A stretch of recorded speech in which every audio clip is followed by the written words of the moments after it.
Assalamualaikum warahmatullahi wabarakatuh. Perkenalkan, nama saya Luki Ardini dengan NIM 20070250022, mahasiswi kelas 3B di Prodi Perbankan Syariah di Universitas Muhammadiyah Profesor Dr. Hamka. Pada kesempatan kali ini saya ingin menjelaskan sedikit materi mengenai manajemen perbankan syariah, yaitu fungsi bank dalam perekonomian. Bank sebagai lembaga intermediasi keuangan. Intermediasi keuangan adalah fungsi bank ketika melakukan aktivitas menghimpun dana masyarakat dalam bentuk simpanan dan menyalurkan dana pada masyarakat dalam bentuk pembiayaan dan investasi lainnya. Sebagai lembaga intermediasi atau sebagai perantara keuangan, bank menghubungkan dan mengalirkan dana dari anggota masyarakat yang mempunyai kelebihan dana atau yang disebut dengan unit surplus kepada mereka yang membutuhkan dana yang disebut dengan unit defisit, agar dana yang dimaksud dapat menjadi produktif karena dimanfaatkan untuk aktivitas ekonominya.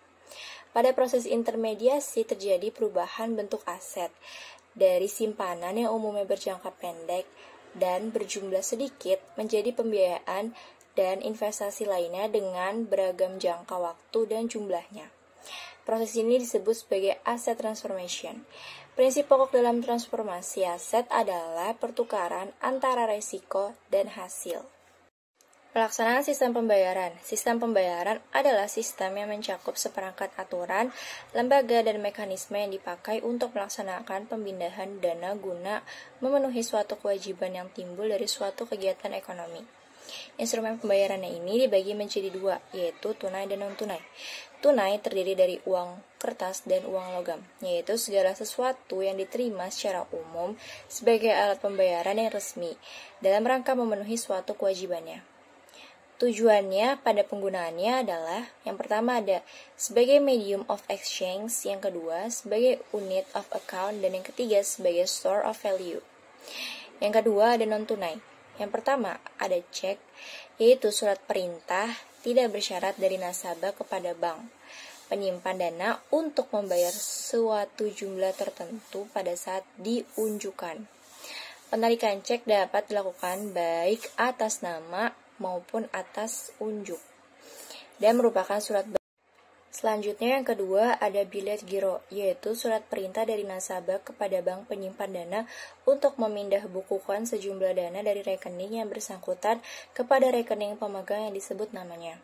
Yang ketiga ada kartu ATM, yaitu alat pembayaran menggunakan kartu yang dapat digunakan untuk melakukan penarikan tunai atau pemindah dana di mana kewajiban pemegang kartu dipenuhi seketika dengan mengurangi secara langsung simpanan pemegang kartu pada bank atau lembaga selain bank yang berwenang untuk menghimpun dana sesuai ketentuan perundang-undangan yang berlaku. Dan yang keempat ada kartu debit, yaitu alat pembayaran menggunakan kartu yang dapat digunakan untuk melakukan pembayaran atas kewajiban yang timbul dari suatu kegiatan ekonomi, termaksud transaksi pembelanjaan, di mana kewajiban pemegang kartu dipenuhi seketika dengan mengurangi secara langsung simpanan pemegang kartu pada bank atau lembaga selain bank yang berwenang untuk menghimpun dana sesuai ketentuan perundang-undangan yang berlaku. Yang kelima ada kartu kredit, yaitu alat pembayaran menggunakan kartu yang dapat digunakan untuk melakukan pembayaran atas kewajiban yang timbul dari suatu kegiatan ekonomi, termasuk transaksi pembelanjaan atau untuk melakukan penarikan tunai, di mana kewajiban pemegang kartu dipenuhi terlebih dahulu oleh ekur atau penerbit, dan pemegang kartu berkewajiban untuk melakukan pembayaran pada waktu yang disepakati, baik dengan pelunasan secara sekaligus ataupun dengan pembayaran secara angsuran. Contohnya itu ada via card atau Mastercard. Uang elektronik atau electronic money disebut dengan e-money, yaitu alat pembayaran yang menggunakan unsur-unsur sebagai berikut. Diterbitkan atas dasar nilai uang yang disetor terlebih dahulu oleh pemegang kredit pada penerbit. Selanjutnya yang kedua ada bilet giro, yaitu surat perintah dari nasabah kepada bank penyimpan dana untuk memindah bukukan sejumlah dana dari rekening bersangkutan kepada rekening pemegang yang disebut namanya. Yang ketiga ada kartu ATM, yaitu alat pembayaran menggunakan kartu yang dapat digunakan untuk melakukan penarikan tunai atau pemindahan dana, di mana kewajiban pemegang kartu dipenuhi seketika dengan mengurangi secara langsung simpanan pemegang kartu pada bank atau lembaga selain bank yang berwenang untuk menghimpun dana sesuai ketentuan perundang-undangan yang berlaku. Yang keempat ada kartu debit, yaitu alat pembayaran menggunakan kartu yang dapat digunakan untuk melakukan pembayaran atas kewajiban yang timbul dari suatu kegiatan ekonomi, termasuk transaksi pembelanjaan, di mana kewajiban pemegang kartu dipenuhi seketika dengan mengurangi secara langsung simpanan pemegang kartu pada bank atau lembaga selain bank yang berwenang untuk menghimpun dana sesuai ketentuan perundang-undangan yang berlaku.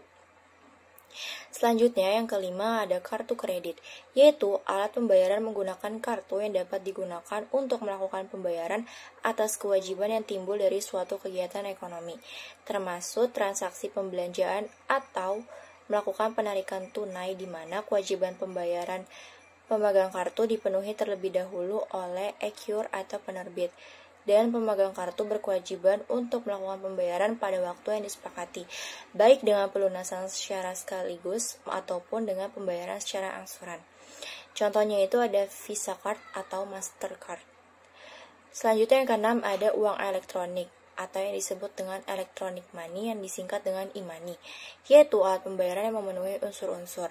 Yang pertama, diterbitkan atas dasar nilai uang yang disetor terlebih dahulu oleh pemegang kepada penerbit. Yang kedua, nilai uang disimpan secara elektronik dalam suatu media seperti server atau chip. Yang ketiga, digunakan sebagai alat pembayaran kepada pedagang yang bukan merupakan penerbit uang elektronik tersebut. Dan yang keempat, nilai uang elektronik yang disetor oleh pemegang dan dikelola oleh penerbit bukan merupakan simpanan sebagaimana dimaksud dalam undang-undang. Sekian dari saya, kurang lebihnya mohon maaf. Wassalamualaikum warahmatullahi wabarakatuh.